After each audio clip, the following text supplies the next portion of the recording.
ഇന്ന് കേരളത്തിനകത്ത് ഉയർന്ന് കേൾക്കണം എന്ന് കേരളത്തിലെ ഓരോ മനുഷ്യരും ആഗ്രഹിക്കുന്ന രാഷ്ട്രീയ മുദ്രാവാക്യങ്ങളാണ് ഞങ്ങൾ ഉയർത്തിയിട്ടുള്ളത്.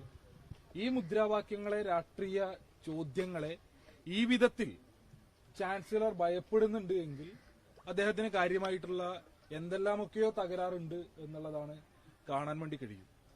ഇപ്പോ ഞങ്ങളെ സംബന്ധിച്ച് ഞങ്ങൾ ഈ സമരം ആരംഭിക്കുമ്പോൾ ഏറ്റവും നിലവാരത്തിലായിരിക്കണം ഞങ്ങളുടെ സമരരൂപങ്ങൾ എന്നുള്ളതിനെ സംബന്ധിച്ച് ഞങ്ങളുടെ പ്രതിഷേധങ്ങൾ ഏറ്റവും നിലവാരത്തിലായിരിക്കണം എന്ന് ഞങ്ങൾക്ക് നല്ല ഉറപ്പുണ്ടായിരുന്നു. എന്നാൽ ഇന്ന് ഞങ്ങൾ സമരം ചെയ്തുകൊണ്ടിരിക്കുന്ന കേരളത്തിന്റെ ചാൻസലർ, ഇപ്പോൾ അദ്ദേഹം ഞങ്ങളുടെ പ്രതിയോഗി എന്ന കണക്കെയാണ് ഇപ്പൊ നിലവിൽ പൊതുസമൂഹത്തിൽ നടന്നുകൊണ്ടിരിക്കുന്നത്. ഇപ്പൊ ഞങ്ങളുടെ പ്രതിയോഗി ഒരു തരത്തിലുമുള്ള നിലവാരമില്ലാതെ ഓരോ ദിവസം ചെല്ലുന്തോറും അദ്ദേഹത്തിന്റെ നിലവാരത്തിനകത്ത് വലിയ ഇടിവ് സംഭവിച്ചുകൊണ്ടിരിക്കുന്നതിന്റെ അനുഭവമാണ് നമുക്ക് എല്ലാവർക്കും ലഭിക്കുന്നത്. ഇപ്പോ ഇന്ന് അദ്ദേഹം വിവാഹ ചടങ്ങിലൊക്കെ പങ്കെടുക്കാൻ വേണ്ടി പോയി നല്ല മട്ടൻ മന്തിയൊക്കെ കഴിച്ച് തിരിച്ചു വന്ന് കുറച്ച് പാൻപരാഗൊക്കെ മുറുക്കിയതിന് ശേഷം നേരെ ഇന്ന് ക്യാമ്പസിനകത്തുകൂടെ ഇറങ്ങി നടന്ന് അദ്ദേഹം നടത്തിയിട്ടുള്ള ആക്രോശങ്ങൾ, ഇടപെടലുകളൊക്കെ നമ്മൾ കണ്ടു. എന്ത് രീതിയാണിത്? സ്വാഭാവികം ഇതൊക്കെ കണ്ടു നിൽക്കുന്ന ഓരോ ആളുകളെ സംബന്ധിച്ചും ഇതെന്ത് രീതിയാണ്? ഒരു ഉത്തരവാദിത്വപ്പെട്ട ഭരണഘടനാ സ്ഥാനത്താണ് താൻ ഇരിക്കുന്നത് എന്ന് ആവർത്തിച്ച് പറഞ്ഞുകൊണ്ടിരിക്കുന്ന കേരളത്തിന്റെ ബഹുമാന്യനായിട്ടുള്ള ഗവർണർ അദ്ദേഹം ചെയ്യേണ്ടുന്ന രീതിയാണോ, അദ്ദേഹം പുലർത്തേണ്ടുന്ന മാന്യതയാണോ ഇന്ന് അദ്ദേഹം പുലർത്തിയിട്ടുള്ളത് എന്നുള്ളതിനെ സംബന്ധിച്ചുള്ള ചോദ്യങ്ങൾ സ്വാഭാവികമായും പൊതുസമൂഹത്തിനകത്ത് ഉയർന്നു വന്നുകൊണ്ടേയിരിക്കുന്നുണ്ട്. ജനാധിപത്യപരമായ സമരങ്ങളെ, ജനാധിപത്യപരമായി ഉന്നയിക്കപ്പെടുന്ന ചോദ്യങ്ങളെ ഇത്രമേൽ അദ്ദേഹം ഭയക്കേണ്ടുന്ന കാര്യമില്ല എന്നുള്ളതാണ്. ഈ സമയം വരെ ഞങ്ങൾ ഉയർത്തിയ ചോദ്യങ്ങൾക്ക് അദ്ദേഹം മറുപടി തരുന്നതിന് വേണ്ടി തയ്യാറാകുന്നില്ല.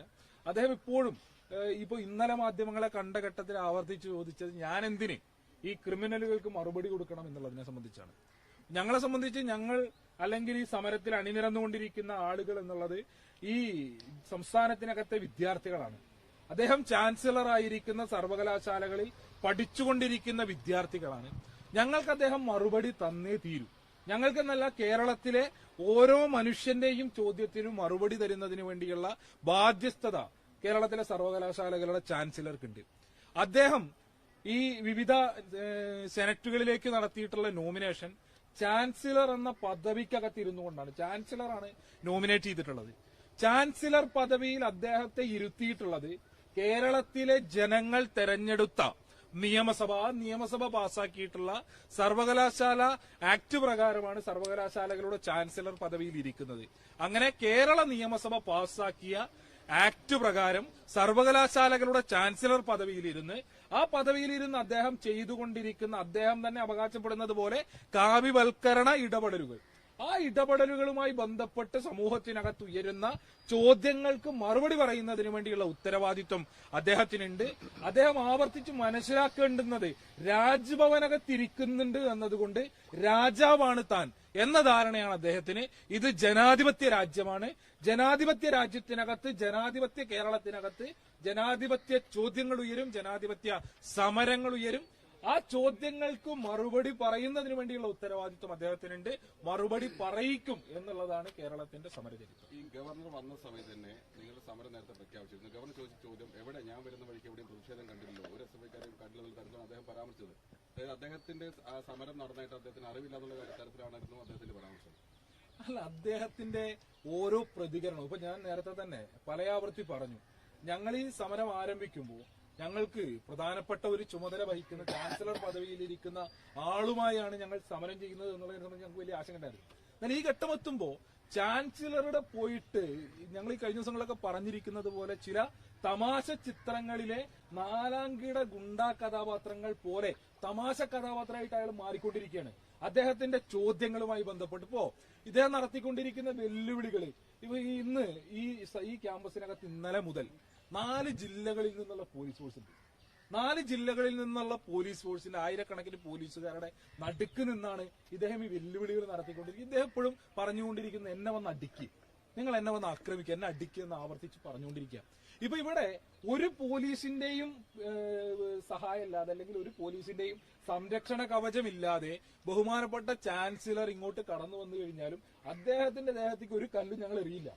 അദ്ദേഹത്തെ ഒരു തരത്തിലും ഞങ്ങൾ ആക്രമിക്കില്ല. ഞങ്ങളുടെ സമരം ജനാധിപത്യപരമായിരിക്കും. ഞങ്ങളൊരു അക്രമത്തിനും നേതൃത്വം കൊടുക്കുന്ന ആളുകളല്ല. അപ്പൊ ഇദ്ദേഹം എന്തോ മറ്റേ റെസ്ലിംഗ് ചാമ്പ്യൻഷിപ്പിന് വന്നിരിക്കുന്നത് പോലെ, അല്ലെങ്കിൽ എന്താ പറയാ മല്ലയുദ്ധത്തിന് വന്നിരിക്കുന്നത് പോലെ യുദ്ധപ്രഖ്യാപനം നടത്തി ഞാനങ്ങ് യുദ്ധത്തിനിറങ്ങി പുറപ്പെട്ടിരിക്കുകയാണ് എന്നുള്ള ശരീരഭാഷയോടെയാണ് അദ്ദേഹം ഓരോന്ന് പറഞ്ഞുകൊണ്ടിരിക്കുന്നത്. ഞങ്ങൾ ഉയർത്തുന്ന മുദ്രാവാക്യങ്ങൾ രാഷ്ട്രീയ മുദ്രാവാക്യങ്ങളാണ്, ഞങ്ങളുടെ ചോദ്യങ്ങൾ രാഷ്ട്രീയ ചോദ്യങ്ങളാണ്, ഞങ്ങളുടെ സമരം രാഷ്ട്രീയ സമരമാണ്. ആ സമരവുമായി ഞങ്ങൾ മുന്നോട്ട് പോകും. ആ സമരം കേരളത്തിലെ പൊതുസമൂഹം കണ്ടുകൊണ്ടിരിക്കുന്നുണ്ട്. കേരളത്തിലെ മതനിരപേക്ഷ ചേരിയിൽ നിൽക്കുന്ന സർവകലാശാലകൾ, കലാലയങ്ങൾ, സംഘപരിവാർ കേന്ദ്രങ്ങളാകരുത് എന്ന നിലപാടുള്ള മുഴുവൻ മനുഷ്യരും ഞങ്ങളുടെ സമരത്തോടൊപ്പമുണ്ട്. ആ സമരം ഞങ്ങൾ കരുത്തോടെ തുടരും. ഓടിയെന്നാണ് അദ്ദേഹം പറഞ്ഞത്. ഈ കാറിൽ വന്നപ്പോൾ കരിങ്കൊടിയുമായി വന്നു, ഞാൻ അങ്ങോട്ട് ഇറങ്ങി നിന്നപ്പോൾ പിന്നെ ഓടി രക്ഷപ്പെടുകയായിരുന്നു എന്നാണ് പറഞ്ഞത്. ഇപ്പോ നിങ്ങൾ ഓരോരുത്തരും ഞങ്ങളുടെ സമരം കണ്ടുകൊണ്ടിരിക്കുന്നുണ്ട്. മാധ്യമങ്ങളൊക്കെ തന്നെ സമരം റിപ്പോർട്ട് ചെയ്തുകൊണ്ടിരിക്കുന്നുണ്ട്. ഞങ്ങളുടെ സമരത്തെ സംബന്ധിച്ച് ഏത് നിലയിലാണ് സമരം മുന്നോട്ട് പോയിക്കൊണ്ടിരിക്കുന്നത് എന്നുള്ളത് നിങ്ങൾക്ക് നല്ല ബോധ്യമുണ്ട്. നിങ്ങളുടെ മാധ്യമ സ്ഥാപനങ്ങൾ വഴി പൊതുസമൂഹത്തെയും കാണിച്ചുകൊണ്ടിരിക്കുന്നുണ്ട്. ഈ ജനങ്ങൾക്കും നല്ല ബോധ്യമുണ്ട്. അപ്പൊ അതുകൊണ്ട് ഞങ്ങൾ ആ നിലയിൽ തന്നെ സമരം മുന്നോട്ട് കൊണ്ടുപോകും.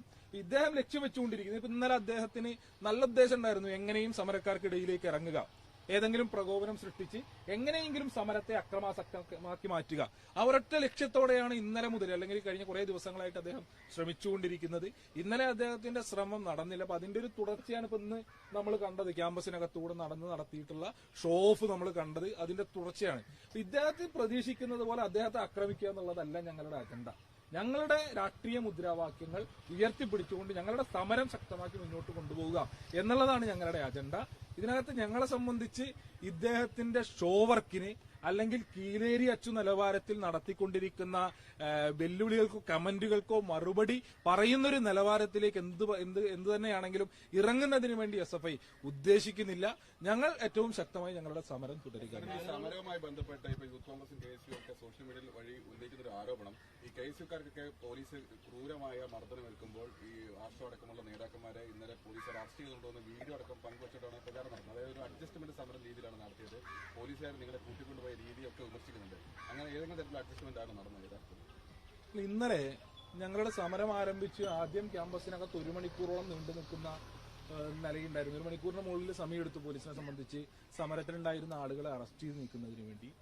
അതിനുശേഷവും ഞങ്ങളുടെ സമരം ഞങ്ങൾ തുടർന്നു. ഏത് നിലയിലാണ് SFIയുടെ സമരസഖാക്കൾക്ക് നേരെ പോലീസ് ഫോഴ്സ് ഉപയോഗിച്ചത് എന്നുള്ളതിനെ സംബന്ധിച്ച് നിങ്ങൾ എല്ലാവരും കണ്ടിട്ടുള്ളതാണ്.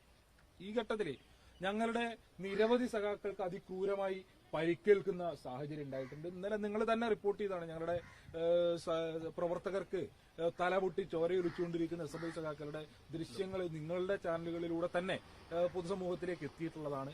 ഞങ്ങളുടെ സംസ്ഥാന നേതൃത്വത്തിലുള്ള സഖാക്കൾക്കടക്കം വലിയ പരിക്കേൽക്കുന്ന നിലയുണ്ടായിട്ടുണ്ട്. ഞങ്ങളെ സംബന്ധിച്ച് ഞങ്ങൾ സമരത്തിലേക്ക് ഇറങ്ങുമ്പോൾ എല്ലാ തരത്തിലുള്ള ഇപ്പോ പോലീസ് നടപടിയാണെങ്കിലും നിയമ നടപടിയാണെങ്കിലും അത് അതിന്റെ ഏറ്റവും രൂക്ഷമായ നിലയിൽ തന്നെ ഉണ്ടാകും എന്ന നല്ല ബോധ്യത്തിനകത്ത് നിന്നുകൊണ്ടാണ് ഞങ്ങൾ സമരത്തിനിറങ്ങുന്നത്.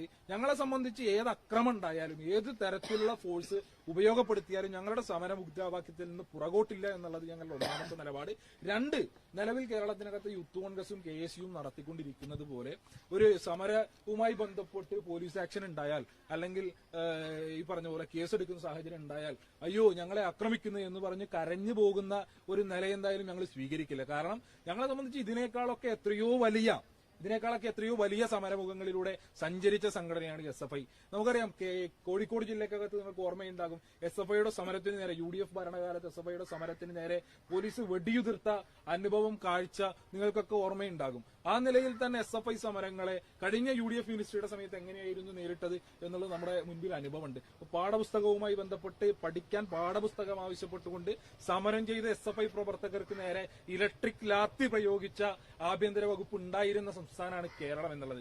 അതേപോലെ തന്നെ സമരം നടക്കുന്ന പ്രവർത്തകരുടെ തലയടിച്ച് പൊളിക്കുന്ന, ഇതിനു മുൻപ് SFIയുടെ സംസ്ഥാന സെക്രട്ടറി ആയിരുന്ന സഖാവ് P. ബിജുവിന്റെ ഒരു ചിത്രപ്പഴും സഖാവ് നമ്മളെ വിട്ടുപിരിഞ്ഞു പോയി. എന്നിരുന്നാലും നമ്മുടെയൊക്കെ ഓർമ്മകളിലേക്ക് കടന്നു വരും ഏത് നിലയിലാണ് സഖാവിനെയൊക്കെ ആക്രമിച്ചെന്നുള്ളത്. ഈ പറഞ്ഞ പോലെ ഗീനാകുമാരിയുമായി ബന്ധപ്പെട്ട് ഈ SFIയുടെ മുൻകാല നേതാവായിരുന്ന ഗീനാകുമാരിയുമായി ബന്ധപ്പെട്ട് ഈ അടുത്ത കാലത്താണ് നിങ്ങളൊക്കെ റിപ്പോർട്ട് ചെയ്ത ഒരു വാർത്തയുണ്ടായിരുന്നു. അന്ന് സഖാവിനെ ആക്രമിച്ച പോലീസ് ഉദ്യോഗസ്ഥൻ റിട്ടയർ ചെയ്യുന്ന ഒരു സാഹചര്യം എത്തുമ്പോഴേക്കും ആ മുൻകാല SFI പ്രവർത്തകരെ കാണാൻ വിമാനം വന്നതുമായി ബന്ധപ്പെട്ടിട്ടുള്ള വാർത്തയൊക്കെ. അപ്പൊ അങ്ങനെ വിദ്യാർത്ഥി സമരങ്ങളെ അതിക്രൂരമായി ആക്രമിച്ചൊതുക്കിയിരുന്ന ഒരു കാലഘട്ടം ഉണ്ടായിരുന്നു. അതിൽ നിന്നൊക്കെ കേരളം ഒരുപാട് മാറി എന്നുള്ളതിന്റെ വസ്തുത കൂടി നമ്മുടെ മുൻപിലുണ്ട്. ഞങ്ങളെ സംബന്ധിച്ച് ഏതു തരത്തിലുള്ള പോലീസ് ആക്ഷൻ ഉണ്ടായാലും ഏത് തരത്തിലുള്ള നിയമപരമായിട്ടുള്ള നടപടി ഉണ്ടായാലും അതിനെയൊക്കെ പ്രതീക്ഷിച്ചുകൊണ്ട് അതൊക്കെ കണ്ടുകൊണ്ട് തന്നെയാണ് ഞങ്ങൾ സമരരംഗത്തേക്ക് ഇറങ്ങിയിട്ടുള്ളത്. കാരണം ഞങ്ങളുടെ സമരം കേരളത്തിലെ ഉന്നത വിദ്യാഭ്യാസ രംഗത്തെ സംരക്ഷിച്ചു നിർത്തുന്നതിന് വേണ്ടിയിട്ടുള്ള സമരമാണ്. അതിൽ ഏതെല്ലാം തരത്തിലുള്ള അടിച്ചമർത്തൽ ഉണ്ടായാലും ഇനി ജീവൻ നഷ്ടപ്പെടുത്തേണ്ടി വന്നാലും ആ സമരത്തിൽ നിന്ന് പുറകോട്ട് പോകില്ല എന്നുള്ളത് തന്നെയാണ് സഭ. ഈ ബാനറുകൾ നീക്കം ചെയ്യണമെന്നുള്ളതാണ് നിലപാട് നിർദ്ദേശം നൽകിയിരിക്കുന്നത്. അത്തരമൊരു തീരുമാനം വരികയാണെങ്കിൽ എങ്ങനെയായിരിക്കും സഭയിൽ? ഇപ്പൊ ബാനർ നീക്കം ചെയ്യുന്നതുമായി ബന്ധപ്പെട്ട് ഇപ്പൊ ഇന്ന് രാവിലെ മാധ്യമങ്ങളിലൂടെ കണ്ട ചാൻസലറുടെ അഭിപ്രായ പ്രകടനങ്ങൾ മാത്രമാണ് നമ്മുടെ മുൻപിലുള്ളത്. പിന്നെ ഇപ്പൊ നിലവിൽ പോലീസിനെ സംബന്ധിച്ച് അവരുടെ ഡ്യൂട്ടി അല്ല അത് എന്നുള്ളതാണ് നമ്മൾ മനസ്സിലാക്കുന്നത്. കാരണം പോലീസിനെ വിന്യസിച്ചിട്ടുള്ളത് അദ്ദേഹത്തിന്റെ സുരക്ഷയുമായി ബന്ധപ്പെട്ടിട്ടുള്ള ഡ്യൂട്ടിക്കാണ്. സ്വാഭാവികമായും പോലീസിനെ സംബന്ധിച്ച് നിലവിൽ ബാനറുകൾ നീക്കം ചെയ്യുക എന്നൊരു ഉത്തരവാദിത്വം പോലീസ് എന്തായാലും ഏറ്റെടുക്കേണ്ടതില്ല, അവരുടെ ഡ്യൂട്ടി അല്ലത്.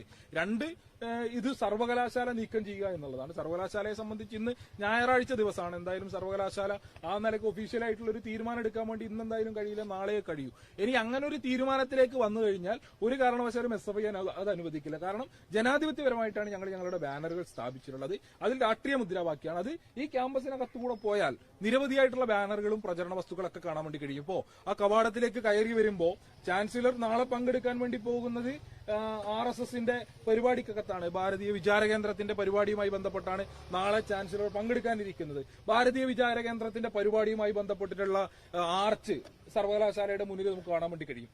അദ്ദേഹത്തെ സ്വാഗതം ചെയ്തുകൊണ്ടുള്ള ബാനറുകളും പോസ്റ്ററുകളും RSS അനുകൂലികൾ ക്യാമ്പസിന്റെ പരിസരങ്ങളിൽ ഒട്ടിച്ചത് നമുക്ക് കാണാൻ വേണ്ടി കഴിയും. അങ്ങനെയാണെങ്കിൽ അത് മുഴുവൻ നീക്കം ചെയ്യണമല്ലോ. നിലപാട് ബാനർ നീക്കം ചെയ്യുകയാണെന്നുണ്ടെങ്കിൽ ക്യാമ്പസിലെ എല്ലാ ബാനറും നീക്കം ചെയ്യുക എന്നുള്ളൊരു തീരുമാനമാണല്ലോ. അല്ലാതെ ചാൻസലർ മഹാനാണ്, ചാൻസലർ ഗംഭീരാണ്, കിടുവാണ് എന്ന് പറയുന്ന ബാനറുകളൊക്കെ അവിടെ നിന്നോട്ടെ. മറ്റ് അദ്ദേഹത്തിനെതിരായിട്ടുള്ള രാഷ്ട്രീയ മുദ്രാവാക്യങ്ങൾ ഇവിടെ നിന്ന് നീക്കം ചെയ്യണമെന്ന് പറഞ്ഞു കഴിഞ്ഞാൽ വീണ്ടും ആവർത്തിക്കാനുള്ളത് രാജഭരണമല്ല, ഇത് രാജകൊട്ടാരം അല്ലെ അദ്ദേഹം രാജാവും അദ്ദേഹത്തിന്റെ രാജപദവിക്ക് കീഴിലുള്ള ഇടങ്ങളുമല്ല ഇത് എന്ന് അദ്ദേഹം മനസ്സിലാക്കണം. ജനാധിപത്യപരമായിട്ടുള്ള ബാനറുകൾ ഉണ്ടാവും.